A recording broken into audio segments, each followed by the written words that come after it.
what I want to do today is talk about how to write songs with this on an acoustic guitar. So that's my instrument of choice. And the first thing I wanted to do is, before I jump into the details there, what does even writing a song mean? What is the purpose of the song?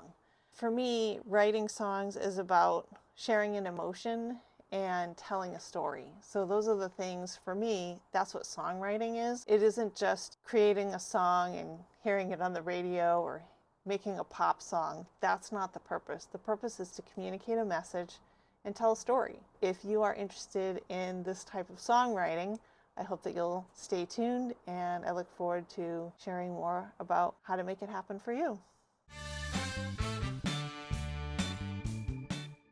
Hi, my name is Stacy, and I'm a singer-songwriter. I've been writing for just about a year. The first thing is to understand, what is a song? What is the purpose of the song?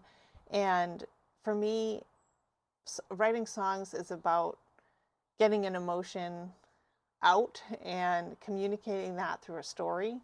And this is a different type of songwriting than maybe some other people do. But for me, it's all about drawing on the emotion and creating a song that way. So the first thing I want to do is start with talking about, how do I start?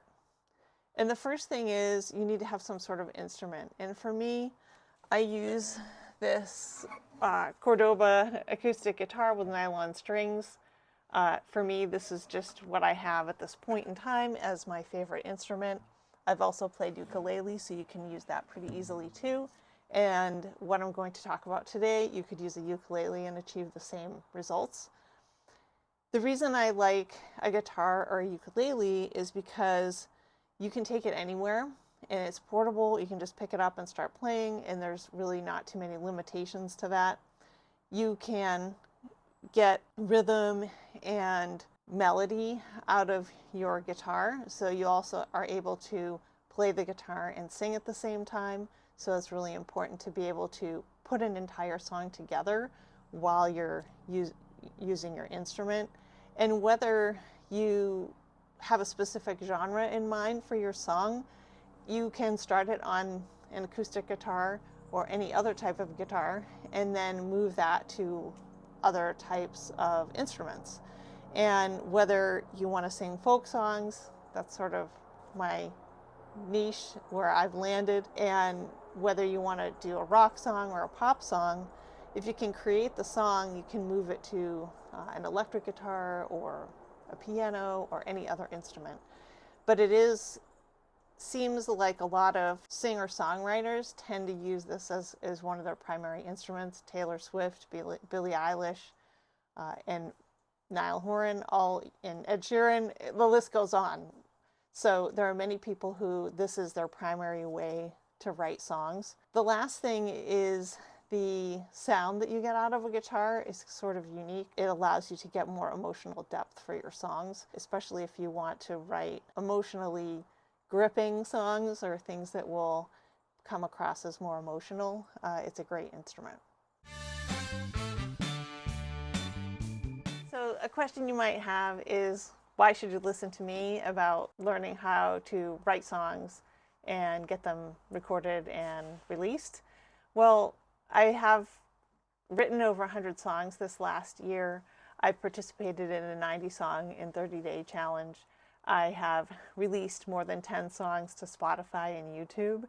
And over this last year, not only did I do all these things and practice writing and recording, I've been working with a coach to help improve my skills. So I'm hoping that through this video, I can share what I learned over this last year, and it will help accelerate your learning. While there's a lot to learn, this hopefully will get you started.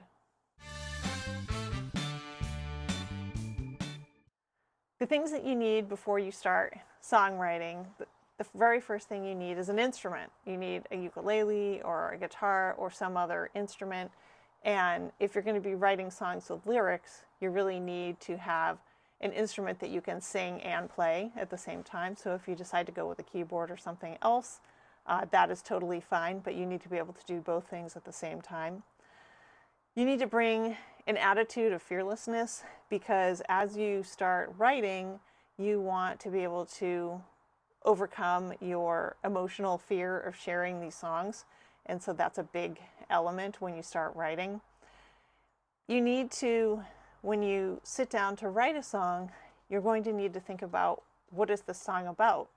Are you writing it about a person or a place or a time in your life or a specific emotion?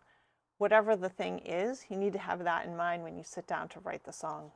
You'll need to have, I mentioned equipment around instruments, but you also need to have two very simple things. Actually, we'll say three. You need a pen and paper so you can write down the lyrics and the notes that you want to play or the chords that you want to play. And then you'll need to also have a way to record yourself singing the song, because a lot of times if you're creating a melody, you want to be able to capture that so that then when you go back and try to improve and finish the song, that you have a way to capture that. And so recording is really important. So if you have a phone or some other way to record, that is the minimum equipment that you're going to need. The next thing you need is just a positive attitude. Come into this process believing that you can write the song, you will finish the song, and that it's achievable. And then the next thing I wanted to talk about before you start are some things to consider, because there seems to be a lot of advice I see out there about, you need to write it with this formula, or you need to have these guidelines, or you need to know music theory. And I want to sort of wipe those away and say, you can do songwriting without those things, and it allows you to exercise some muscles on songwriting. Even if you don't have years of theory or years of guitar playing, it doesn't mean that writing songs is blocked for you. It's still a way that you can share your songs with others. The reason I bring up some of these things, I'll give a few examples. So if any of you have listened to Billie Eilish's song Birds of a Feather, there's a lot of comments out there about how it's a bit out of tune. And apparently this is sort of a stylistic choice, but I think it demonstrates that it's okay to sort of go outside of the norm and go outside of the expected. So not everyone has to sing perfectly in tune, not everyone has to play like everyone else, not everyone has to sing like everyone else. The Beatles, as another example, are known for having songs in multiple keys and sort of doing things out of the ordinary. And again, this has become acceptable. If it captures your audience and interests your audience, what does it matter if you're switching keys? Less of an important factor, and it's a stylistic choice. You need to think about focusing for your songwriting on what sounds good, not necessarily what makes sense and what other people are doing, but what makes sense for you, and make your own choices. You want to have your own artistic license to choose how you want to create your song. It's your song, so it's your choice. And then lastly, the things to consider before you start songwriting is that there's no one perfect way to write the song. There is none. Everybody does it differently. If you look at songs over history, and some older songs, some new songs, they all have a different approach. Some start with a chorus, some don't. Some have a bridge, some don't. It's really, everyone gets to do what they want to do. And if you can grab your audience's attention and communicate a message, an emotion, a story, this is what you want to get out of writing songs.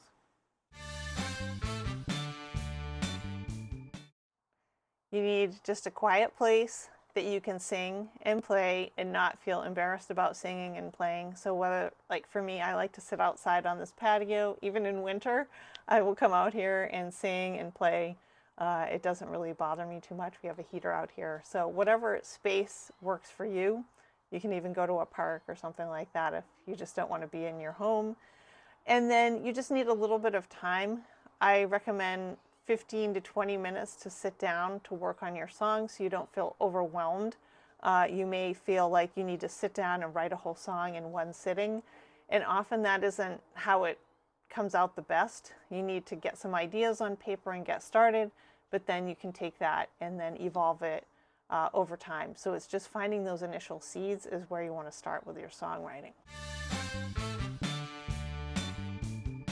The way I typically start is I grab a piece of paper and I write down what is the emotion that I want to share in this song. And then if there's a specific person or place or other thing that I want to sing about, an example would be I shared a song about my son's coat or a clover we found in the field. So these are things that I ended up writing songs about, so it can be things as well, not just people. That's the first step, is figure out what you're going to write. The other thing that I've seen some people do is they'll identify keywords that they want to include in their song. So you can try that as another way to incorporate things into the song to get your message and communicate your story. I have my guitar ready, and before I get into playing any guitar, and I'm going to share just some examples of ways that you can create some songs. There's some idea around structure of songs, and I sort of have a basic formula, but I will adjust it for each song depending on my mood and what seems to go well. And I typically start with some sort of introduction in the song. I'll have some verses, 1, 2, 3 verses that will be in the song, and then I will have a chorus that appears 2, 3 times in the song. And it doesn't have to be exact, but this is sort of a guideline. So intro, some verses, and some choruses, and how you structure and organize those is sort of up to you. Sometimes people will use what they call a bridge. That ends up for me being sometimes a few lines that are later in the song before you get to the final chorus. Again, it doesn't have to be exact. It doesn't have to be the same every time. And then you'll have some sort of ending of the song. Although for me, often I will take the chorus and change it a bit, or I will just have the chorus as the ending, and there isn't anything special or spectacular I do with that final, we'll say, paragraph or chorus or verse of the song. You can start writing with no plan really here, and this is sort of the beauty that it's a bit about, I call it brainstorming, song brainstorming. You don't have to have, okay, I need to write now an intro. Where do I start? It's too overwhelming. So the first thing I usually do is I start with trying to find a couple of chords that I want to use together and a melody. And what does that mean? Like a melody, you already lost me. I'll share a few examples of songs that I have written already and the chords that I used for those. So an example, so I have Lucky Clover, which is my most recent song, and we use D,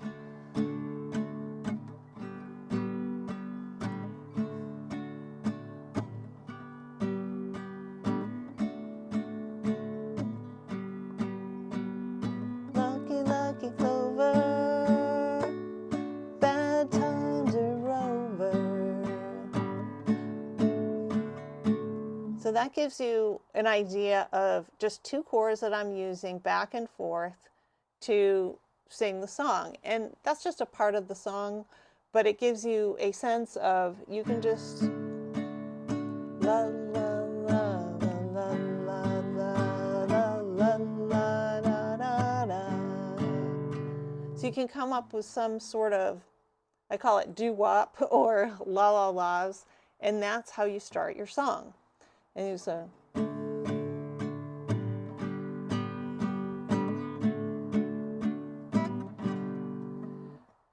okay, that's Lucky Clover. I'm going to move on to another song that I have. Again, I have a lot of songs that are based on really just 2, and then I'll add on a third chord into the song. So this next one is The Wind Blew You Into My Life. And if you're wondering what this is, I was driving the kids to school one day and I saw flags blowing in the wind. It was a very, very windy day. And I thought about things being blown into your life. And this is how this particular song was created. That's how I got the idea for that. But then the chords are very simple. I just use A and D, D, A, D, A, D. Storm is blowing through.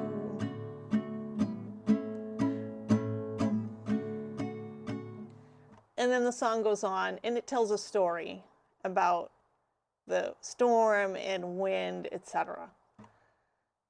The third example I have is another song that I wrote. It's called Bicycle Life, and it's a song that I wrote about my experience riding a bike as a kid.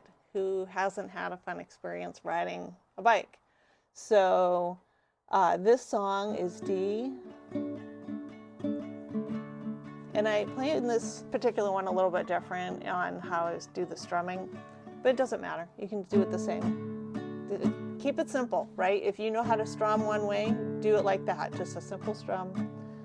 And then we move to D.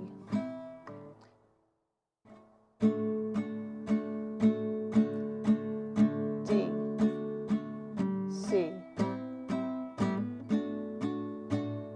D,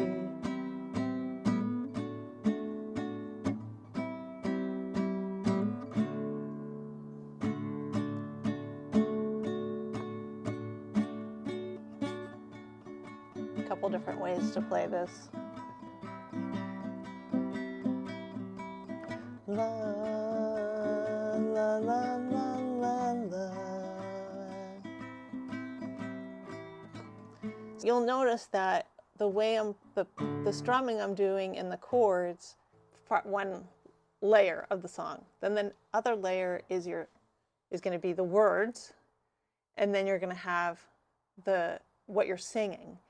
And for me, I have sort of learned to sing what matches the guitar. So sort of using that as my guide as to what sounds good with the chords that I'm playing, and then singing those chords.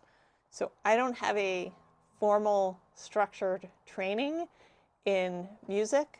I'm what I an ear player and songwriter. So I do everything based on what I hear. And it may be different than some other people are using, but for me, I think this is a great way for people to have success in writing songs without feeling overwhelmed with the need to go and learn everything there is about music theory and spend 10 years learning how to play guitar just so they can write songs. That's not the idea here. The idea here is learn a few things to get you started and then start writing songs. And then over time, your skills on instruments will improve, your singing will improve, and then your songs will also improve. And over time, what's kind of cool about this is that your ability to add more interest into your songs will also change. So as you learn more chords, you'll be able to weave those into your songs. As you learn more songs, then those chords will become part of your future songs. And you will learn a lot just by playing. So that's really how you get started with writing songs. So as I mentioned at the start, you can write, you can start with, we'll start with A, and now I'll do G. And think about how those chords feel. Another example would be if I play G, feels a little bit more upbeat than if I play, say, E minor, which is a minor chord. Sounds a bit down. So when you start connecting your emotion with the chords, it's going to help you then even further define what chords are going to work for you. And you can just experiment. Like, this is about having fun and experimenting with the music versus just saying, well, I have to use, it's a sad song, so I want to use E minor. That's not necessarily true, but if you want tension or you want interest in your song, maybe you go down, E minor, you start, and then you want to go to D. Pick up a little bit, and then you can go to F, which is sort of in between. F can be a little bit, we'll say almost like a neutral type of chord where it's not really happy and exciting and it's not really sad, but it gives a different type of emotion. So I encourage you to practice, experiment, and just play around as you're learning your songs. And the last step here for writing songs is to just record it, do it, practice it, and then start sharing with others what you're creating. Hopefully now I've given you some basic tools to get started on writing your songs. If you're interested in other videos I have about songwriting, whether it's titles for your songs, singing, or any other thing related to singing, songwriting, and being a musician, please check out the other videos in my channel. I would love to hear your comments about this video and if it's helped you write songs, and I look forward to seeing you on other videos in the future. Thanks.